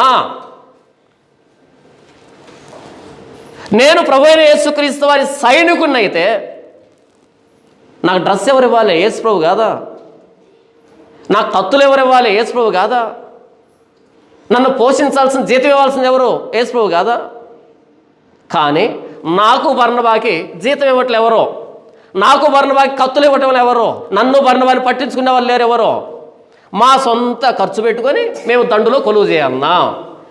ప్రశ్న చూడండి ఎంత నిష్ఠూరంగా ఉందో. ఎవడైనాను తన సొంత ఖర్చు పెట్టుకుని దండులో కొలువు చేయనా? ద్రాక్ష తోట వేసి దాని ఫలము తినని వాడెవడు? మందను కాచి మంద పాలు త్రాగని వాడెవడు? ఎంత నిష్ఠూరమైన ప్రశ్న. ద్రాక్ష తోట వేసి ద్రాక్ష ఫలాన్ని తినని వాడెవడు? మేమే, నేను బర్నబా ఇద్దరం. మందను కాచి మంద పాలు త్రాగని వాడెవడు? నేను బర్నబా ఇద్దరమే. మిగతా వాళ్ళు అపోస్తులని బోర్డు పెట్టుకున్నారు. అపోస్తులకు రావాల్సిన గౌరవాలన్నీ వస్తున్నాయి, కానీ నాకు బర్నబాకు మాత్రం మందును కాస్తాం, పాలు మాత్రం మాకిచ్చే గొర్రెలు లేవు. మేము ద్రాక్ష తోట వేస్తాం, ద్రాక్ష పండ్లు మాకు దక్కటంలే. మేము సైనికులుగా పహార కాస్తున్నాం, జీతం లేదు. ఎంత నిష్ఠూరమైన ప్రశ్న అంటే, అపోస్తలుల కార్యములు 20వ అధ్యాయం 34 వచనం, నా అవసరముల నిమిత్తమును నాతో ఉన్నవారి నిమిత్తమును ఈ నా చేతులు కష్టపడినవని మీకే తెలియను. నా అవసరాల కోసం, నాతో ఉన్నవారి అవసరాల కోసం ఎవరి హస్తాలు కష్టపడ్డాయి? అపోస్తలుడైన పౌలు హస్తాలు కష్టపడ్డాయి. 18వ అధ్యాయం మీరు చూస్తే పౌలు డేరాలు కుట్టాడు. పగలంతా సువార్త, రాత్రంతా డేరాలు. నిద్రపోయింది ఎప్పుడు? మన నిద్రపోతే ఖర్చులు కండి. అదేంటి పౌలు, నువ్వు అపోస్తలుడు కదా, నీ కానుకలు రావా? నాకు మాత్రం ఎవరండి, ఇంక అందరికి ఇస్తారు. 2016 సంవత్సరం నుంచి ఈ చర్చి ఇంత డెవలప్ కావడానికి కారణం ఏంటంటే నా సొంత ఖర్చు, నా సొంత డబ్బు, ప్రతిదానికే. మీరు గతంలో ఆయా చర్చిలకు వెళ్ళారు కదా, ఇలాగే జరిగిద్దా పరిచర్య? కనీసం నెలకు ఒకసారి నాన్ వెజ్ తింటున్నామా? మాంసం తింటున్నాం కదా. ఎక్కడి నుంచి వస్తుంది? నన్ను పోల్చుకొని చెప్తున్నా అపోస్తలుడైన పౌలు బాధని. రాత్రంతా డేరాలు కొడుతున్నాను, పగలంతా సువార్త చేస్తున్నాను. ఎందుకు డేరాలంటే, సువార్త చేయాలంటే డేరాలు కొట్టాల్సిందే. అదేంటి కానుక రాదా? రాదు. కొరింథీ పత్రిక ఆయన అంటున్నాడు, నిష్ఠూరంగా అడుగుతున్నాడు, ఎవడైనా సొంత ఖర్చు పెట్టుకుని దండలో కొలువు చేస్తాడా? నేను చేస్తున్నా. నా అవసరాల నిమిత్తము, నాతో ఉన్నవారి అవసరాల నిమిత్తం. పక్కన వాళ్ళు కూడా ఈయనే కానుక ఇస్తున్నాడంట. ఈయనకు వచ్చే కానుకలు లేవు, ఈయనే ఇస్తున్నాడంట. మందను కాచి మందపాలు త్రాగని వాడేవాడు, ద్రాక్ష తోట వేసి ఫలాలు తినని వాడేవాడు అని మాట్లాడుతూ 8వ వచనంలో, ఈ మాటలు లోకాచారం బట్టి చెప్పుతున్నానా? ఈ మాటలు నా సొంత మాటలు కాదు, మిమ్మల్ని మోటివేట్ చేయడానికి చెప్పట్లేదు అని ధర్మశాస్త్రం కూడా వీటిని చెప్పుతున్నది. ఏం చెప్తుంది ధర్మశాస్త్రం అంటే, కళ్ళము త్రొక్కుచున్న ఎద్దు మూతికి చిక్కం పెట్టవద్దు అని మోషే ధర్మశాస్త్రంలో వ్రాయబడి ఉన్నది. కళ్ళము తొక్కుచున్న ఎద్దు మూతికి ఏం పెట్టకూడదు? చిక్కం పెట్టకూడదు. చిక్కం అంటే తెలుసా మీకు? ఎద్దు చేత కళ్ళము తొక్కిస్తున్నప్పుడు దాని మూతికి చిక్కం పెట్టకూడదు. పెడితే అది మంచి పద్ధతి కాదు. అది తొక్కుతుంది కదా, తింటుంది, తిననివ్వు. ఎంత తింటుంది? తొక్కేదానికి తినే అధికారం ఉంటుంది కదా. తొక్కని దానికి చిక్కం పెడితే ఒప్పుకుందా, కానీ తొక్కేదాన్ని చిక్కం పెట్టడం ఏంటి? అలా ఎవరైతే సేవ చేస్తున్నారో వారి మూతికి చిక్కం పెట్టకూడదు. ఈ ఆదివారం వాక్యం అందించడానికి ఎంత ఆలోచించాలి, ఎంత చదవాలి, ఎంత సిద్ధపడాలి. కానీ నా మూతికి చిక్కం పెడితే నేనేం తినాలి? ఇది నా కోసం చెప్పుకోవటంలే, యావత్తు సేవ చేస్తున్న వారందరి కోసం చెప్తున్నాను. యావత్తు సేవ చేస్తున్న వారందరి కోసం. మీ చెవుల్లో ఈ వాక్యం వినబడ్డానికి నేను ఎంత ప్రయాసపడ్డాను. కళ్ళం తొక్కితే కదా ధాన్యం వచ్చింది. ఈ జకర్యా గ్రంథాన్ని పిండి కొడితే కదా సారం వచ్చింది. సారాన్ని మీకు వివరిస్తూ ఉన్నది. మరి ఇంత తొక్కినప్పుడు నా మూతికి చిక్కం పెడుతున్నావంటే అన్యాయం కాదా అని అపోస్తలుడైన పౌలు అడుగుతున్నాడు. నేను దశంభాగం అడక్కండి అని చెప్పాను, కానీ కానుక తీసుకోవద్దని చెప్పలే. కానుక అడక్కండి అని చెప్పాను, కానీ కానుకను తీసుకోవద్దని చెప్పలే. ఈరోజు ఏం చెప్తున్నాను అంటే, సంఘానికి తన బాధ్యతను గుర్తు చేస్తున్నా. ఓ సంఘమా, కళ్ళము తొక్కుచున్న ఎద్దు మూతికి చిక్కం పెట్టకూడదు. ఇది నా మాట కాదు, అపోస్తలుడైన పౌలు ఆవేదన. నన్ను బర్నబాను ప్రత్యేకపరిచి మాకు ₹1 ఎవరు, కానీ ఎవడైనా నేను అపోస్తలుడు అంటే వాళ్ళకు సమర్పించుకుంటున్నారు. మాకు స్వతంత్రం లేదా? వాళ్ళు అపోస్తలులు అండి, యేసు ప్రభుతో వాడు తిరిగారండి. మరి నేను చూడలేదా యేసు ప్రభుని దమస్క మార్గంలో? నాతో మాట్లాడలేదా ఆయన? నిష్ఠూరంగా అడుగుతున్నాడు కదా. అక్కడ చర్చి కడుతున్నా, ఇక్కడ చర్చి కడుతున్నా, అది చేస్తున్నా, ఇది చేస్తున్నా అంటే సమర్పించుకుంటున్నారు.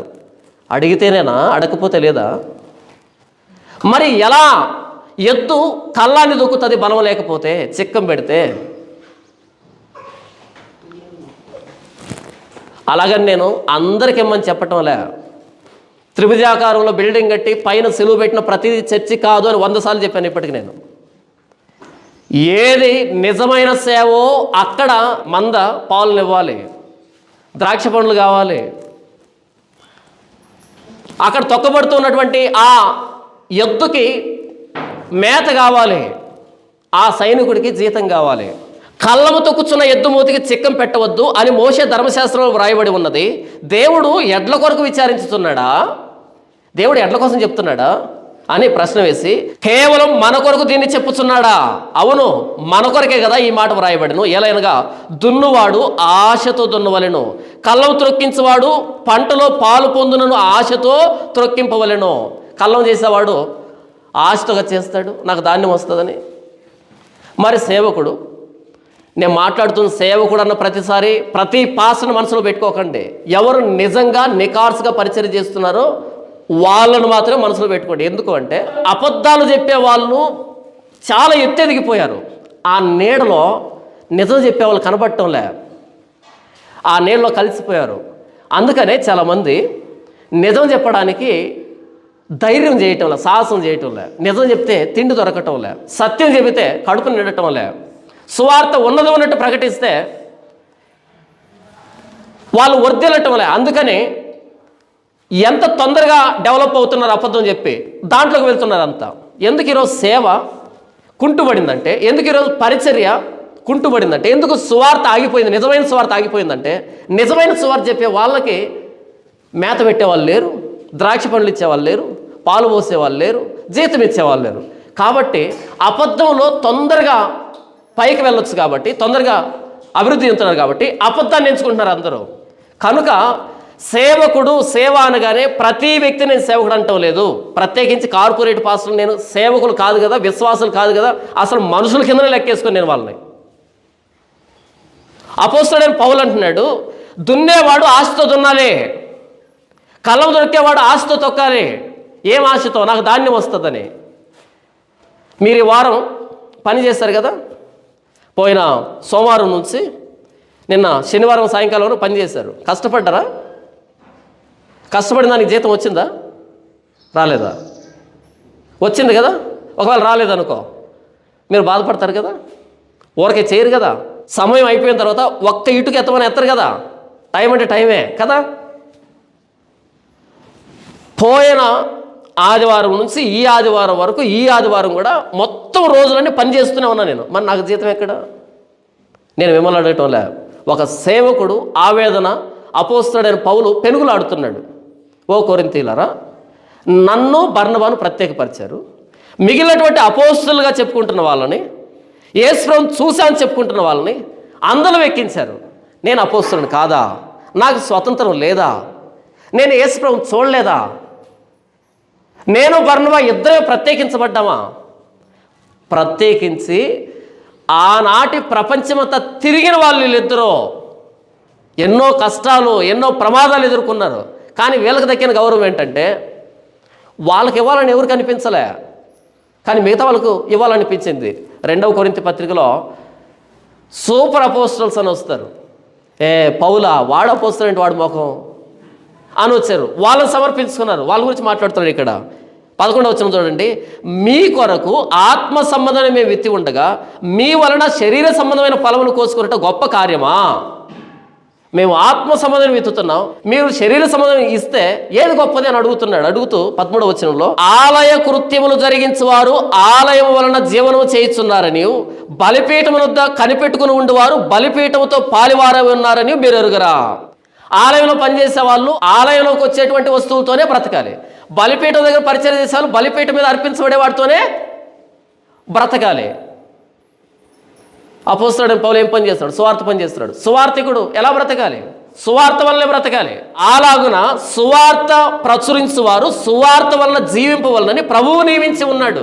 ఎవరు నియమించారంట? అలాగున సువార్త చేసేవాళ్ళు సువార్త వల్లనే బ్రతకాలని ప్రభువు నియమించాడు. 15వ వచనం, నేనైతే వీటిలో దేనినైనా వినియోగించుకొనలేదు. ఇది చూడండి, ఇదంతా ప్రభువు చెప్పాడు, ప్రభువు నియమించాడు అని చెప్పి నేనైతే వీటిని వినియోగించుకోలే. ఎందుకు వినియోగించుకోలేదు? ఎందుకు వినియోగించుకోలేదంటే, నేను అడిగితే నన్ను అపార్థం చేసుకుంటున్నారు, నేను డబ్బు కోసమే వాక్యం చెప్తున్నా అని అనుకుంటున్నారు, కాబట్టి నేను అడగడం మానేశాను. మరి ఎందుకు చెప్పాడు ఇంత? చెప్పలేకుండా ఉండలేకున్నాడు. చెప్పకపోతే అర్థం కాలే, అడిగితే అపార్థం చేస్తున్నారు. ఇంతవరకు చెప్పుకున్నాడు ఆయనే. ప్రశ్న వేసుకున్నాడు, ఎవడైనా తన సొంత డబ్బు పెట్టుకొని దండులో కొలువు చేస్తాడా? మందులు కాచి పాలు త్రాకుండా ఉంటాడా? ద్రాక్ష తోట వేసి ద్రాక్ష పండ్లు తినడా అని మాట్లాడి ధర్మశాస్త్రాన్ని తీసుకొచ్చుకొని కళ్ళముతో కూర్చున్న ఎద్దు మూతికి చిక్కం పెట్టొద్దని దేవుడు చెప్పాడని, అది మన గురించి అని ఇంత మాట్లాడి చివరికి వచ్చి నేనైతే దీంట్లో దేన్ని ఉపయోగించుకోలేదు. ఎందుకు ఉపయోగించుకోలేదంటే అందరూ అడుగుతున్నారు కాబట్టి, అందులో నన్ను కూడా కలుపుతున్నారు కాబట్టి, మీరు నేను ఇంత వాక్య పరిచర్య చేస్తున్నది, ఇంత పరిచర్య చేస్తూ ఉన్నది, ఇంత ప్రయాసపడుతూ ఉన్నది, బ్రతకలేక డబ్బు కోసం ఈ అవతారం ఎత్తాడని అనుకుంటారని నేను వినియోగించుకోలే. ఎంత పెనుగులాడుతున్నాడు చూసారా? చెప్పకుండా ఉండలేకున్నాడు, చెబితే అపార్థం అవుతూ ఉంది, పెనుగులాడుతున్నాడు పౌలు. చూడండి, నేనైతే వీటిలో దేన్నైనా వినియోగించుకోలేదు, మీరు నా ఎడల ఈలాగు జరుపవలనని ఈ సంగతులు వ్రాయడం లేదు, మీరు నాకు ఇలా చేయమని వ్రాయటం లేదు. మరి ఎందుకు రాస్తున్నాడంట? ఎవడైనను నా అతిశయమును నిరర్ధకము చేయుట కంటే నాకు మరణమే మేలు. నేను సువార్తను ప్రకటించుతున్నాను, నాకు అతిశయ కారణము లేదు. సువార్తను ప్రకటించవలసిన భారం నా మీద మోపబడి ఉన్నది. అయ్యో, నేను సువార్తను ప్రకటించకపోయినట్లా నాకు శ్రమ. ఇది నేను ఇష్టపడి చేసినట్లా నాకు జీతం దొరుకును, ఇష్టపడకపోయినను గృహ నిర్వాహకత్వం నాకు అప్పగించబడిను. ఇక్కడ ఏమంటున్నాడు అంటే, మీరు ఇవ్వాలని కానీ నేను చెప్తూ ఉన్నది, నా సువార్తను శంకించకండి, నా సువార్తను శంకించకండి. మీరు ఇవ్వకపోయినా మంచిదే, మీరు ఇవ్వాలని చెప్పటంలే, కానీ మీరు ఇవ్వకుండా మరలా నా సువార్తను అనుమానించకండి అని ప్రాధేయపడుతున్నాడు. అపోస్తలుడైన పౌలు యోగక్షేమాలను పట్టించుకున్న సంఘం ఏదైనా ఉందంటే అది ఫిలిప్పీ సంఘం. మరొకసారి వినండి, అపోస్తలుడైన పౌలు ఆనాటి ప్రపంచమంతా తిరిగి అనేకమైన సంఘాలు స్థాపించాడు, చాలా పరిచర్య చేశాడు. కానీ పౌలు వ్యక్తిగత విషయాలు పట్టించుకున్న సంఘం ఫిలిప్పీ సంఘం. 4వ అధ్యాయం 10వ వచనం చూడండి. నన్ను గూర్చి మీరు ఇన్నాళ్లకు మరలా యోచన చేయసాగితరని ప్రభువునందు మిక్కిలి సంతోషించుతనే. ఆ విషయంలో మీరు యోచన చేసి ఉంటారు, కానీ తగిన సమయం దొరకపోయాను. నాకు కొదువ కలిగినందున నేను ఇలాగ చెప్పుటలేదు. నేను ఏ స్థితిలో ఉన్నాను ఆ స్థితిలో సంతృప్తి కలిగి ఉండ నేర్చుకుని ఉన్నాను. దీన స్థితిలో ఉండ నేను ఎరుగుదును, సంపన్న స్థితిలో ఉండ నేను ఎరుగుదును. ప్రతి విషయంలోనూ అన్ని కార్యముల్లోనూ కడుపు నిండి ఉండటకును, ఆకలి కొని ఉండటకును, సమృద్ధి కలిగి ఉండటకును, లేమిలో ఉండటకును నేర్చుకుని ఉన్నాను. నన్ను బలపరుచువాని అందే నేను సమస్తమును చేయగలను. అయినను నా శ్రమలో మీరు పాలు పుచ్చుకున్నది మంచి పనే.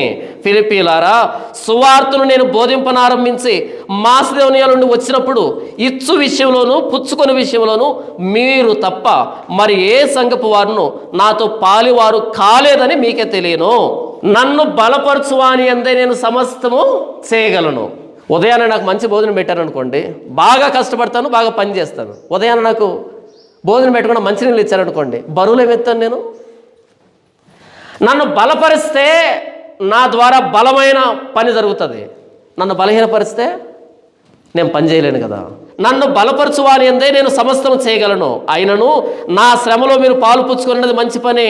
ఓ ఫిలిప్పీలారా, మీరు నన్ను బలపరిచారు, నేను సమస్తం చేయగలను. ఇప్పుడు అయినను నా శ్రమలో మీరు పాలు పుచ్చుకున్నది మంచి పని. ఇక్కడ పౌలు ఒకటి దేవుడి గురించి మాట్లాడుతున్నాడు, నన్ను బలపరచువాని అందే నేను సమస్తం చేయగలనని. 2 ఫిలిప్పీ సంఘం గురించి కూడా మాట్లాడుతున్నాడు. ఆయనను నా శ్రమలో మీరు పాలు పుచ్చుకున్నది మంచి పనే అని మాట్లాడుతూ, ఫిలిప్పీలారా, సువార్తను నేను బోధింపనారంభించి మాసిదోనియాల నుండి వచ్చినప్పుడు ఇచ్చు విషయంలోనూ పుచ్చుకున్న విషయంలోనూ మీరు తప్ప మరి ఏ సంఘపు వారు నాతో పాలివారు కాలేదని మీకే తెలియను. ప్రతి సందర్భంలో అపోస్తలుడైన పౌలు యోగక్షేమాలు పట్టించుకున్నది ఎవర్రా అంటే ఫిలిప్పీ సంఘం. చాలా సంఘాలు స్థాపించాడు, కానీ ఫిలిప్పీ సంఘం ఆయన ఎక్కడికి వెళ్తే అక్కడికి పౌలు గారు ఏం తింటున్నారు, ఏం త్రాగుతున్నారు, ఏం చేస్తున్నారు, ప్రతి సందర్భంలో పట్టించుకున్న సంఘం ఫిలిప్పీ సంఘం. అందుకని మనసు విప్పి మాట్లాడుతున్నాడు వారితో. 16వ వచనం, ఏలైనగా తెస్సలోనికలో కూడా మీరు మాటి మాటికి నా అవసరం తీర్చుటకు సహాయం చేస్తారే. ఎక్కడున్నాడంట? తెస్సలోనికలో ఉన్నాడంట. కానీ తెస్సలోనికి మాటి మాటికి వచ్చి సహాయం ఎవరు చేశారంట? ఫిలిప్పీ సంఘస్థులు చేశారంట. ఏ తెస్సలోనికలో పౌలు అడగకూడదా? అడిగితే అపార్థం చేసుకుంటారు, అందుకని అడగలే. కానీ ఫిలిప్పీ సంఘస్థులు మాటి మాటికి వచ్చి సహాయం చేస్తున్నారు. సేవను ప్రోత్సహించే భారం అందరికీ రాదు. సేవకుడి యోగక్షేమాలు పట్టించుకునేటువంటి ఆలోచన అందరికీ రాదు. నిజమైన సేవకుడు నోరు తెరిచి అడగలేడు. కానీ సేవ ఎలా జరగాలి? నేను అంటాంలే, అపోస్తలుడైన పౌలు అంటున్నాడు. నేనేమంటున్నాను అంటే దశంభాగం అడగండి అంటున్నా, కానుక తీసుకోవద్దని చెప్పటంలే. కానుకను అడక్కండి అంటున్నా, కానుక తీసుకోవద్దని చెప్పటంలే. కానుక ఇవ్వద్దని చెప్పటంలే. ఇది ప్రభువు నియమించాడు. పదే పదే కానుక అడగడం ద్వారా బయట ఎలా వినబడుతుందంటే కానుక కోసమే సేవకులు అయ్యారనే తట్టుగా బయట వినబడుతుంది. కాబట్టి అడగండి. ఒకవేళ అడగాలనుకుంటున్నారా మీ సంఘంలో అడగండి, లేదా ఒక్కసారి అడగండి, 2 సార్లు అడగండి. ప్రతి ప్రసంగంలోనా, ప్రతి సందర్భంలోనా? అపోస్తలులు ఎన్నిసార్లు అడిగారు కానుక? అపోస్తలులు ప్రతి ప్రసంగంలో యేసుప్రభు శిలువను కనపరిచారు, కానుకను కాదు. నేను ఈవిని అపేక్షించి ఇలాగ చెప్పటం లేదు. ఓ ఫిలిప్పీలారా, మీరు ఇంకా ఇస్తారని చెప్పటంలో నేను ఈవిని అపేక్షించి ఇలాగ చెప్పడం లేదు, కానీ మీ లెక్కకు విస్తార ఫలము రావాలని అపేక్షించి చెప్పుతున్నాను. మిమ్మల్ని దేవుడు దీవించబోతున్నాడని చెప్పడానికి చెప్తున్నాను అంటూ, నాకు సమస్తమును సమృద్ధిగా కలిగి ఉన్నది, మీరు పంపిన వస్తువులు ఎపఫ్రోదీతు వలన పుచ్చుకొని ఏమీ తక్కువ లేక ఉన్నాను. అవి మనోహరమైన సువాసనయు దేవునికి ప్రీతికరమును ఇష్టమునైన యాగమునై ఉన్నవి. మరి ఆ రోజు వాళ్ళు ఏం పంపించారో మనకు తెలియదు, కానీ వాళ్ళు చేసిన ఆ సహాయం అన్నది ఇక్కడ లిఖించబడింది. ఆ రోజు ఫిలిప్పీ సంఘస్థులు ఎపఫ్రోదీతు ద్వారా పౌలుకి ఏం పంపించారో మనకు తెలియదు. ఎన్ని కేజీలు అడ్లు పంపించారో మనకు తెలియదు, ఎన్ని కేజీలు అత్తిరాసలు పంపించారో మనకు తెలియదు, ఎన్ని జతలు బట్టలు పంపించారో తెలియదు, ఎంత డబ్బు ఇచ్చారో తెలియదు. అవి లేవు. వాటిని వాడుకున్న అపోస్తలుడైన పౌలు లేడు, వాటిని తీసుకుని వెళ్ళిన ఎపఫ్రోదీతు లేడు. కానీ ఇక్కడ లిఖించబడింది, నాకు సమస్తమును సమృద్ధిగా కలిగి ఉన్నది. ఎందుకని? మీరు పంపించారు. మీరు పంపిన వస్తువులు ఎపఫ్రోదీతు వలన పుచ్చుకొని ఏమీ తక్కువ లేకున్నాను, అవి మనోహరమైన సువాసన దేవునికి ప్రీతికరమును ఇష్టమునై ఉన్న యాగమునై ఉన్నవి అని మాట్లాడుతూ, కాగా దేవుడు తన ఐశ్వర్యం చొప్పున క్రీస్తు యేసునందు మహిమలో మీ ప్రతి అవసరం తీర్చును.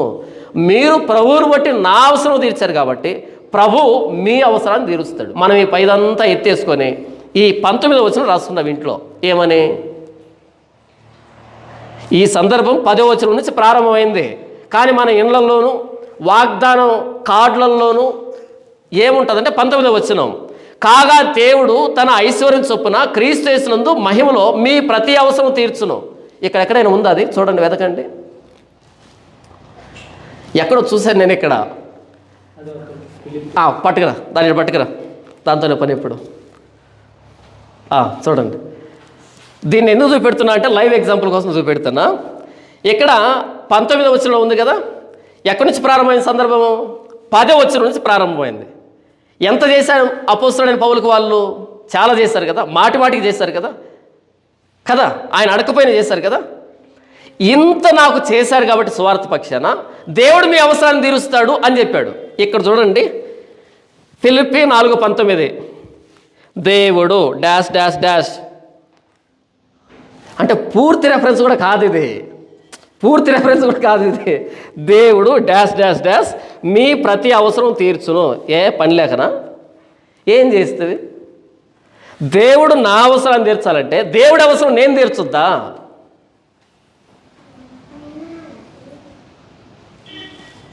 యేసుప్రభు ఏమన్నాడు అంటే, మా అనుదిన ఆహారము నేడు మాకు దయచేయమని ప్రార్థన నేర్పించాడు. ఎక్కడ కూర్చొని అలా మాట? ఇంట్లో కాలు మీద కాలు వేసుకొని మా అనుదిన ఆహారం నేడు మాకు దయచేయమంటే ఇస్తాడంటే? సువార్తకి వెళ్ళను ఆయన, సువార్త చేయాలా, తన్నులు తినాలా, శ్రమలు అనుభవించాలా.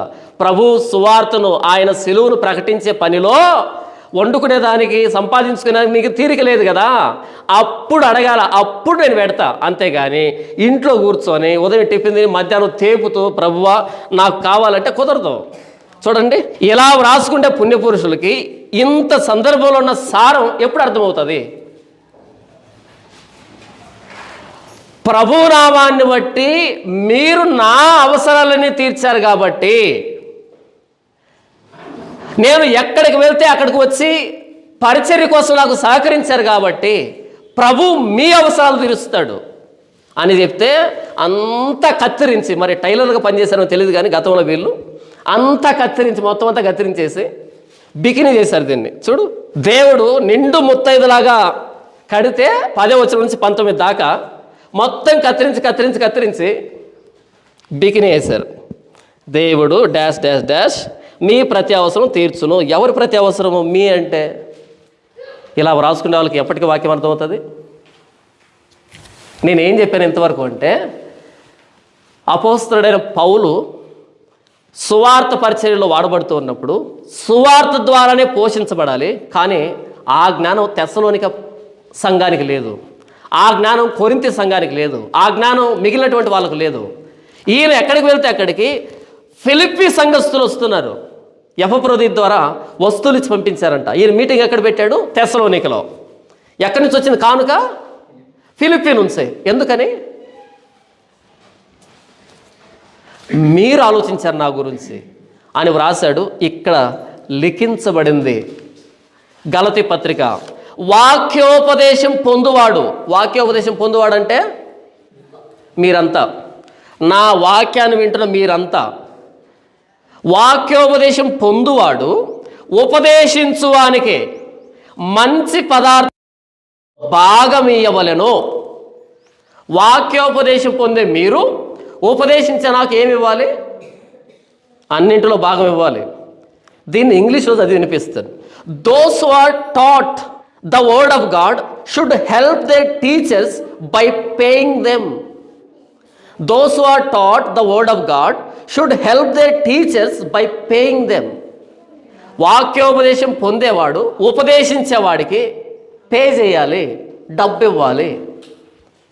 మన పిల్లలు స్కూల్కి పంపిస్తామా? ఆయనకి ఫీజు ఇవ్వం, టీచర్కి ఫీజు ఇస్తాం కదా.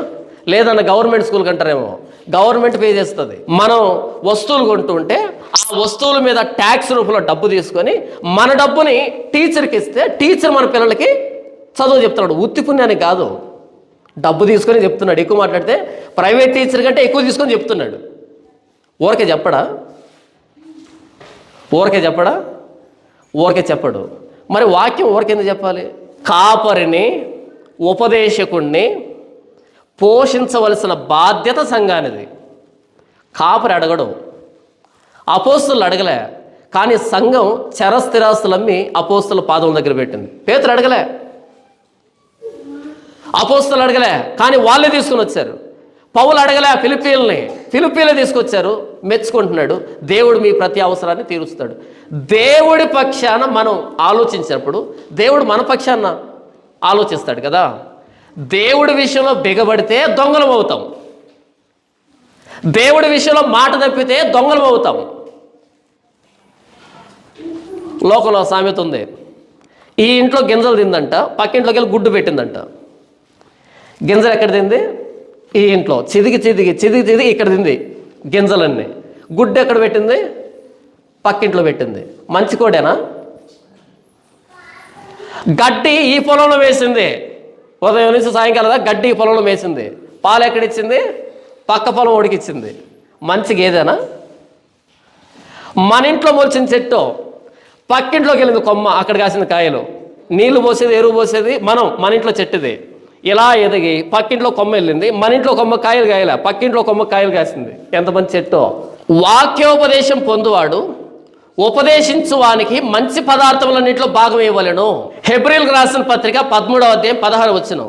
ఉపకారమును ధర్మమును చేయ మరచిపోకుడి. ఉపకారాన్ని ధర్మమును చేయ మరచిపోకండి.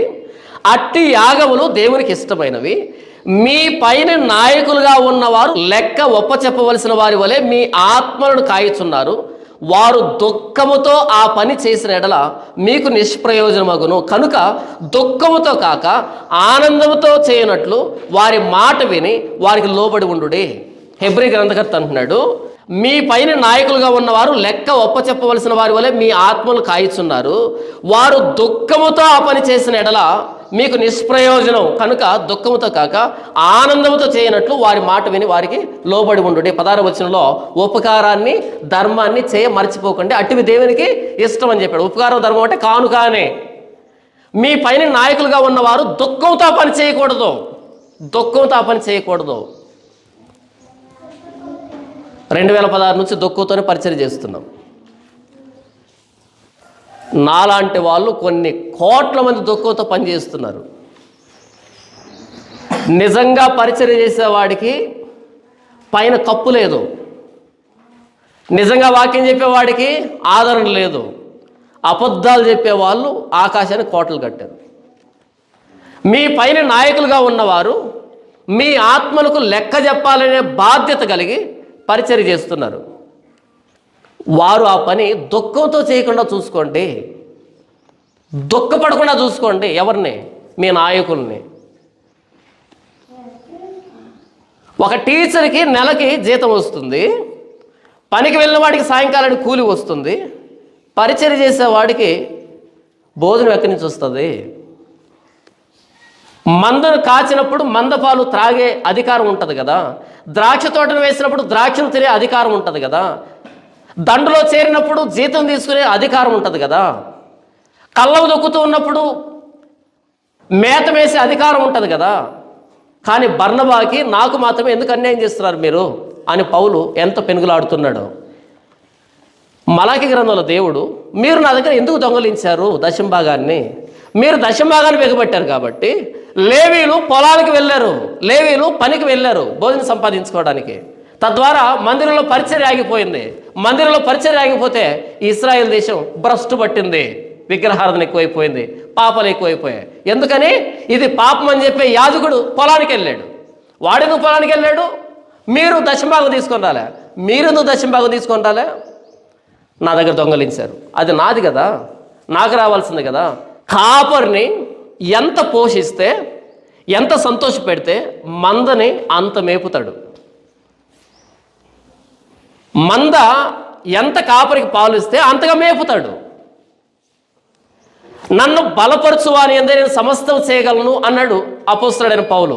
అపోస్తలుడైన పౌలుని బలపరిచిన దాన్ని బట్టి అంత పరిచర్య జరిగింది. ఒకవేళ ఫిలిప్పీ సంఘం కూడా సహాయం చేయకపోయి ఉంటే పౌలుకి, ఆ సమయంలో కూడా డేరాలు గుట్టుకుంటే పరిచర్య ఇంకా కుంటుపడేది కదా. తెస్సలోనిక ప్రాంతంలో అంత బలంగా ఎందుకు పరిచర్య చేశాడు అంటే ఫిలిప్పీ సంఘం ప్రోత్సాహాన్ని ఇచ్చింది. ఒకవేళ ఇవ్వకపోయి ఉంటే మనం ఏం చెప్తున్నాం అంటే దశంభాగం పాత నిబంధన పదం అని చెప్తున్నాం. కొత్త నిబంధనలో దశంభాగం అనే కట్టడం లేదు. పరిచర్యకు ఎంత ఇవ్వాలంటే అంత ఇవ్వచ్చు. పరిచర్యను నడిపించవలసిన బాధ్యత మనందరిది. ఇప్పుడు నా ద్వారా వాక్యం వింటున్నారు మీరు. నేను ఉపదేశించేవాడిని, మీరు వాక్యోపదేశం పొందేవాళ్ళు. ఏం చెప్పాడు అపోస్తలుడైన పౌలు? వాక్యోపదేశం పొందేవాడు ఉపదేశకునికి అన్ని పదార్థాల్లో, మంచి పదార్థాల్లో భాగం ఇవ్వాలి అని చెప్పాడు. ఇంగ్లీష్లో ఏముంది? పే చేయాలని చెప్పాడు. ఎప్పుడు పే చేశారు? ఇలా పరిచర్య కుంటుపడింది. ఇంకో మాట చెప్తున్నాను,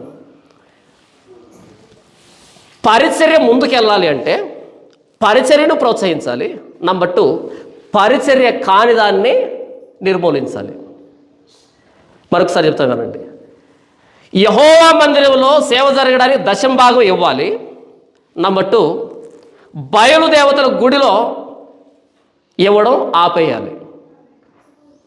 మరొకసారి చెప్తున్నాను, యెహోవా మందిరంలో పరిచర్య జరగాలి అంటే యెహోవా మందిరంలో ఇవ్వవలసింది ఇవ్వాలి, నంబర్ 1.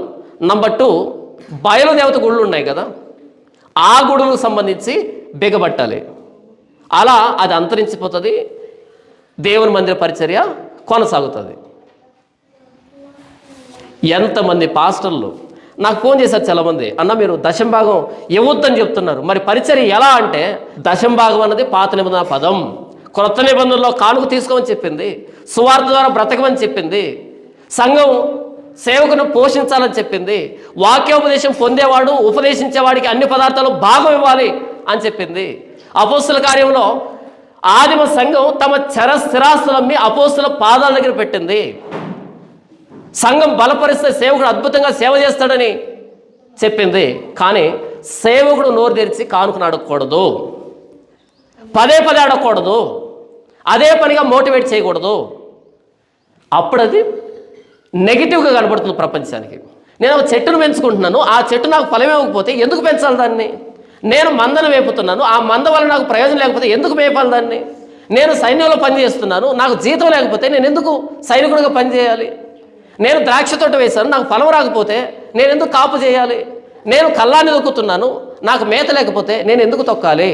అలాగే నేను పరిచర్య చేస్తున్నాను, పరిచర్యలో నుండి నా జీవనోపాధి జరగకపోతే నేను ఎందుకు చేయాలి? కనుక ఈ కానుక అన్నది ప్రభువు ప్రవేశపెట్టాడు, అయితే అది దుర్వినియోగం అయింది. కానుక అనేది దుర్వినియోగం అయింది కాబట్టి పదే పదే మాట్లాడకండి. కానీ సంఘానికి ఈ బాధ్యతను గుర్తుకు చేయాలి. మనల్ని అపార్థం చేస్తున్నారు. జాన్ పాల్ కానుక ఇవ్వద్దంటున్నాడు, కానుక తీసుకోవద్దంటున్నాడు, దశంభాగం ఇవ్వద్దంటున్నాడు. సారీ, నేను చెప్పింది దశంభాగం ఇవ్వద్దని, దశంభాగం అడగొద్దని. కానుక తీసుకోవద్దని చెప్పలేదే. కానుకను పదే పదే అడగొద్దని చెప్పాను. ఇంతెందుకు మాట్లాడుకున్నామంటే 20 మూరల పొడవు 10 మూరల వెడల్పుతో ఉన్నటువంటి ఒక పుస్తకం అలా దేవుడు బయలుదేరి చేశాడంట. దాని మీద శాపాలు ఉన్నాయి. ఎవరికి సంబంధించిన శాపాలు అంటే అప్రమాణికులకి శాపం, 2 దొంగలకి శాపం. అప్రమాణికులు ఎవరు? కోరేస్ అనుమతితో బయలుదేరి వస్తూ మేము వెళ్ళి మా దేవుని మందిరాన్ని కట్టుకుంటామని వెండి బంగారాలు తెచ్చుకున్నారు. ఇక్కడికి వచ్చిన తర్వాత సరంబి వేసిన ఇల్లు కట్టుకున్నారు తప్ప దేవుని మందిరాన్ని నిర్లక్ష్యం చేశారు. ఈ మందిరం పాడే ఉండగా మీరు సరంబి వేసిన ఇళ్లలో నివసించడం మీకు ఇది సమయమా? కాబట్టి మీరు ప్రమాణాన్ని తప్పారు. మీకు శాపం. మీ దూలాలు కూలిపోతాయి, మీ రాళ్ళు కూలిపోతాయి, మీ ఇండ్లు కూలిపోతాయి. దేవుడి పనిని నిర్లక్ష్యం చేసి మనం కట్టుకున్నటువంటి ఏది కూడా నిలవబడదు. రెండోసారి చెప్తాను, చాలా జాగ్రత్తగా వినండి.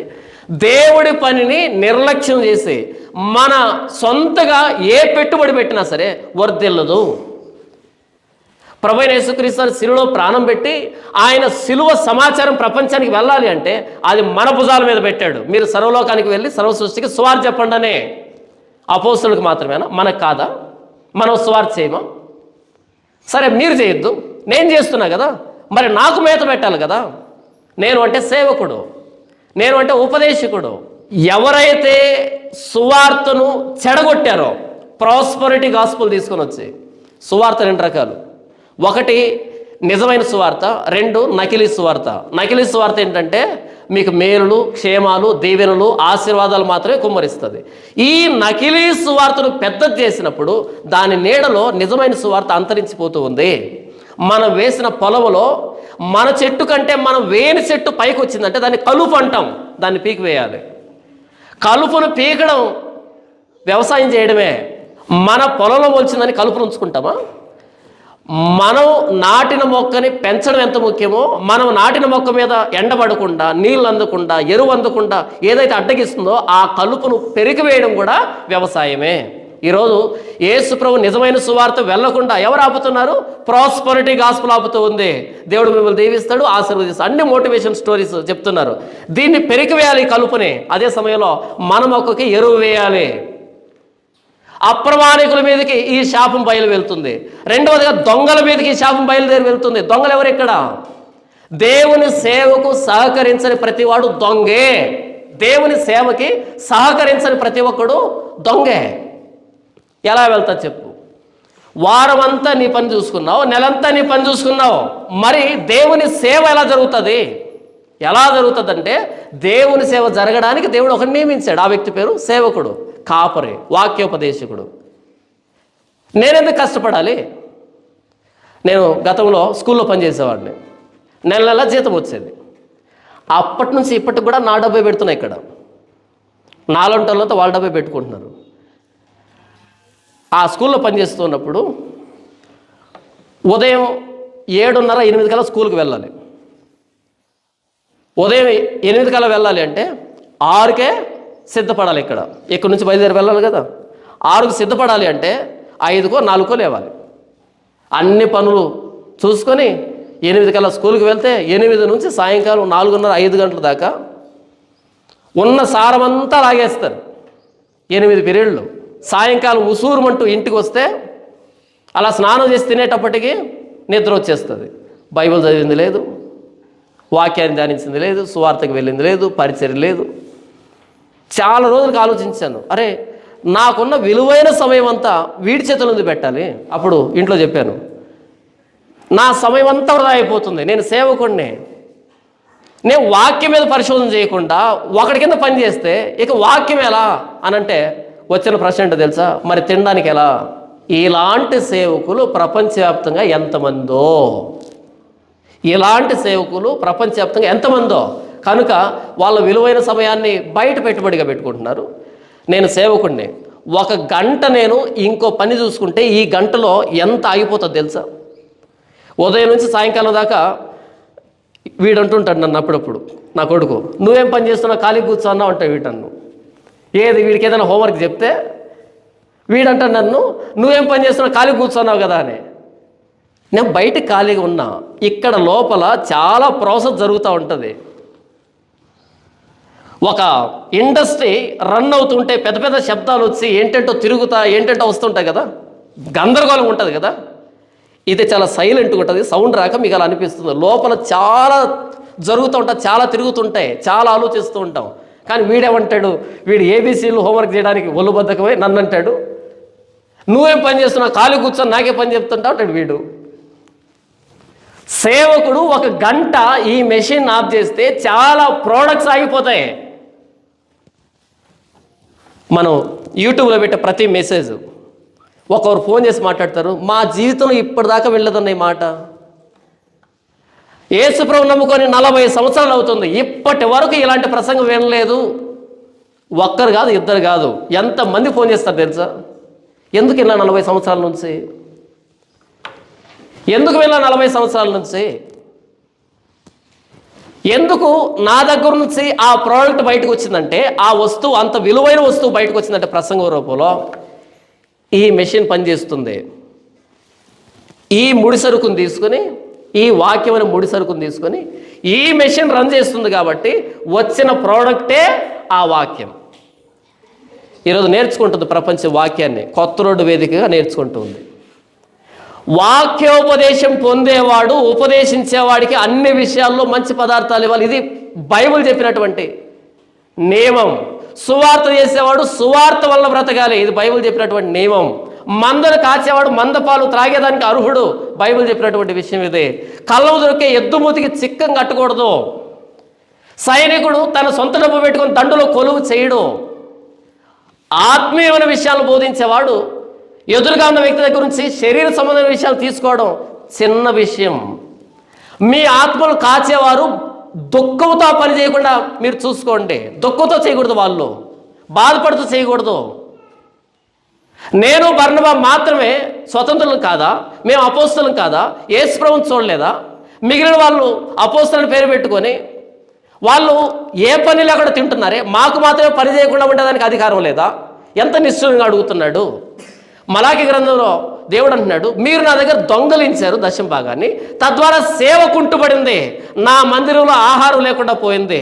లేవీయులు పొలానికి వెళ్ళారు, యాజకులు పొలానికి వెళ్ళారు, ఇశ్రాయేల్ దేశం పాపంలో మునిగిపోయింది. కాబట్టి మీ మీదకి నేను తెగులు పంపిస్తున్నా. చూడండి, మీ పంటను తినివే పురుగులు నేను గద్దించేదను. ఇక్కడ ఏమంటున్నాడు అంటే, వాళ్ళు ఎప్పుడైతే దశమభాగం ఇవ్వలేదో పంటను తినివేసేదానికి పురుగులు వచ్చేసాయి. మీరు మరలా దశమభాగం తీసుకుని వస్తే మీ పంటను తినివేసే పురుగులు నేను గద్దిస్తా అని చెప్తున్నాడు. మీకు నష్టం వచ్చింది. మీ ద్రాక్ష చెట్లు అకాల ఫలాలను రాల్చాయి.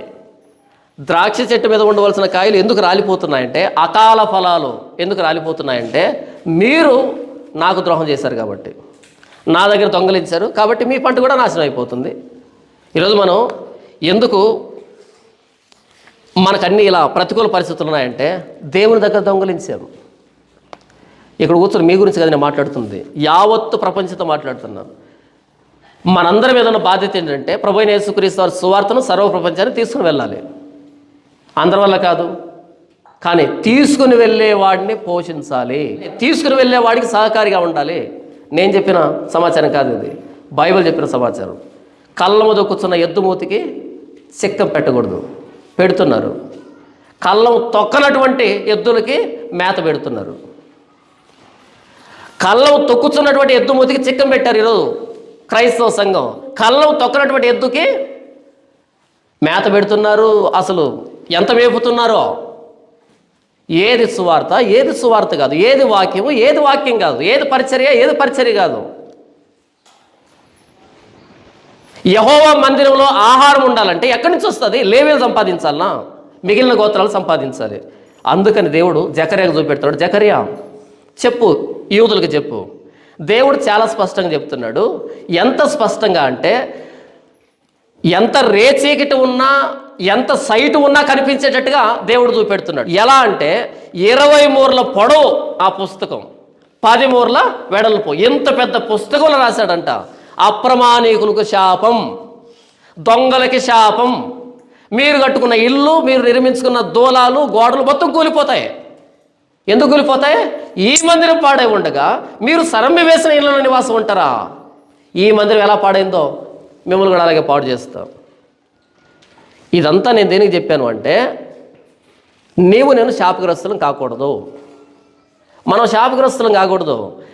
యెహోవా పనిని నిర్లక్ష్యంగా చేయవాడు శాపగ్రస్తుడు అన్నాడు ఇర్మీయా గ్రంథంలో. యెహోవా పనిని నిర్లక్ష్యంగా చేయవాడు శాపగ్రస్తుడు.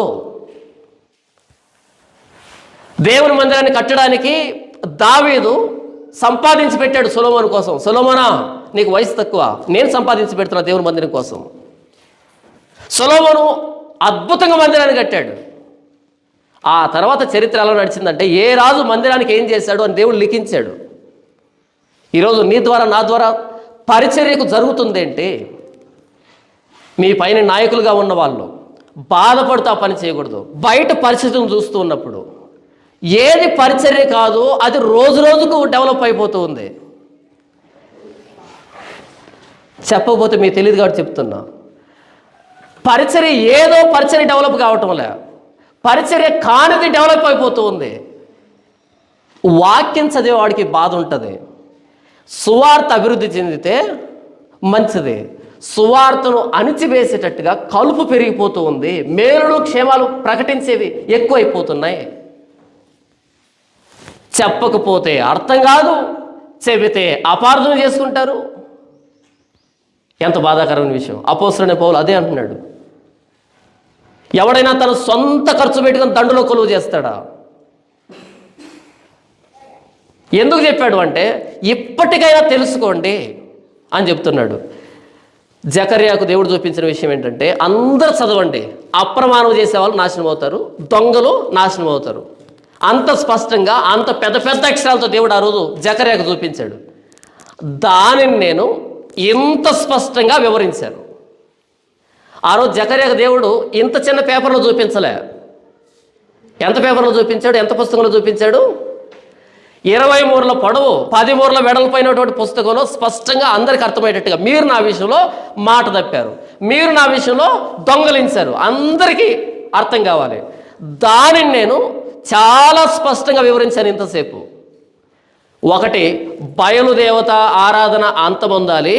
2, యెహోవా మందిరంలో పరిచర్య కొనసాగాలి. యెహోవా మందిరంలో ఆహారం ఉండాలి. ఆహారం ఉండాలంటే మిగిలిన గోత్రాలు మరలా దశమభాగం ఇవ్వాలి. దశమభాగం ఇస్తే లేవీలు మరలా వస్తారు. అందుకతడు నాతో ఇట్లా, నేను ఇది భూమి అంతటి మీదకి బయలు వెళ్ళు శాపమే. దేవుడే పంపించాడంటే యూదా దేశం మీదకి శాపం. ఎందుకు పంపించాడు?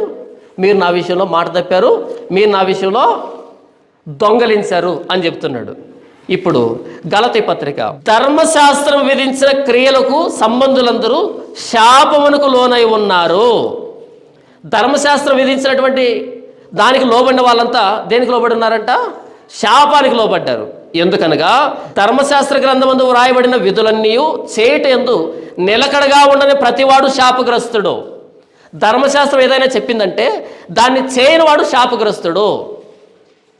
దేవుడే పంపించాడు ఆనాటి ప్రపంచం మీదకి శాపాన్ని పంపించాడు. చిన్న చిన్న అక్షరాలతోనా, పెద్ద పెద్ద అక్షరాలతో. మీరు మాట తప్పారు, మీరు దొంగలించారని. ఇప్పుడు 14వ వచనం చూడండి. అబ్రహాం పొందిన ఆశీర్వచనము క్రీస్తు యేసు ద్వారా అన్ని జనులు కలుగుటకై క్రీస్తు మన కోసము శాపమై మనలను ధర్మశాస్త్రం యొక్క శాపము నుండి విమోచించెను. ఇందును గూర్చి మ్రాను మీద వేలాడిన ప్రతివాడును శాపగ్రస్తుడు అని వ్రాయబడి ఉన్నది. 10వ వచనంలో ధర్మశాస్త్రం విధించిన క్రియలకు లోబడిన ప్రతివాడు శాపగ్రస్తుడు అని చెప్పాడు. 14వ వచనంలో క్రీస్తు మన కోసం శాపమయ్యాడు. మ్రాను మీద వేలాడిన ప్రతివాడు శాపగ్రస్తుడు. వాస్తవానికి దేవుని ఆజ్ఞల విషయంలో మాట తప్పింది మనం. దేవుడు విధించిన కట్టడలకు లోబడకుండా తిరిగింది మనం. ధర్మశాస్త్రాన్ని పక్కన పెట్టి మనం పక్కన నిలబడి చూస్తే ప్రతి ఆజ్ఞ విషయంలో మనం తప్పిపోయి శాపగ్రస్తులం అయ్యాం. అయితే క్రీస్తు మన కోసం శాపమై, ఆ రోజు 2 తప్పుల విషయమై తిరిగింది దేవుని గ్రంథం యోధా దేశం మీద. 2 తప్పులు. 1, మీరు మాట తప్పారు. 2, నా దగ్గర దొంగలించారు. ఈ 2 కారణాలు బట్టి నా మందిరంలో పరిచర్య కుంటుబడింది అని 2 తప్పులు బట్టి తిరిగింది. ఈరోజు సర్వ ప్రపంచం మీదకి ప్రభువైన యేసుక్రీస్తు వారి సువార్త తిరుగుతుంది. ఏమన్నా తెలుసా?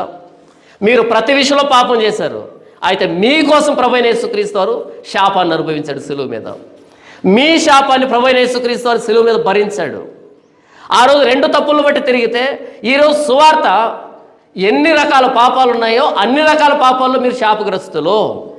అయితే మీకు శుభవార్త ఏంటంటే మీ శాపాలన్నీ ప్రభువైన యేసుక్రీస్తు వారి మీద వేసుకొని ఆయన సిలువ మీద మీ శాపాలను భరించాడు. ఆ ప్రభువైన యేసుక్రీస్తు వారి దగ్గర మీరు వస్తే మీరు నీతివంతులు అవుతారు. జకర్యా గ్రంథంలో ఆ పుస్తకం నిరీక్షణను ప్రకటించలే, దేవుని ప్రకటించలే, మేలును ప్రకటించలే, ఒకటే ప్రకటించింది, శాపం. మీరు మాట తప్పారు, మీరు దొంగలించారు కాబట్టి మీరు శాపం, మీరు కూలిపోతారు, మీ ఇళ్ళు కూలిపోతాయి, మీరు నాశనం అవుతారు. శాపమే ప్రకటిస్తుంది ధర్మశాస్త్రం. అయితే ప్రభువైన యేసుక్రీస్తు వారు ధర్మశాస్త్ర విషయంలో ఏ విషయాలు మనం శాపగ్రస్తులమో ఆ శాపాలన్నింటినీ ఆయన తీసుకొని మనకేం ప్రకటిస్తున్నాడు అంటే రక్షణను ప్రకటిస్తున్నాడు, నీతిని ప్రకటిస్తున్నాడు. యూదులు 2 విషయాలు తప్పిపోయారు ఆ రోజు జకర్యా కాలంలో. ఈరోజు మనం ఎన్ని విషయాలు తప్పిపోయాం?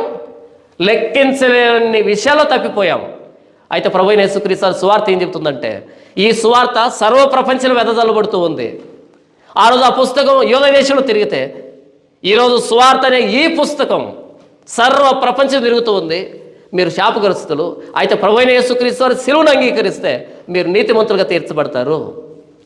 దీన్ని బట్టి మనం దేవుని ఆరాధిస్తాం. తండ్రి, ఇంతవరకు జకర్యా గ్రంథం 5వ అధ్యాయంలో యూద దేశం తిరుగులాడినటువంటి ఆ 20 మూరల పొడవు 10 మూరల వెడల్పుతో కూడినటువంటి ఆ శాపాలతో నిండినటువంటి పుస్తకాన్ని గురించి విన్నాం.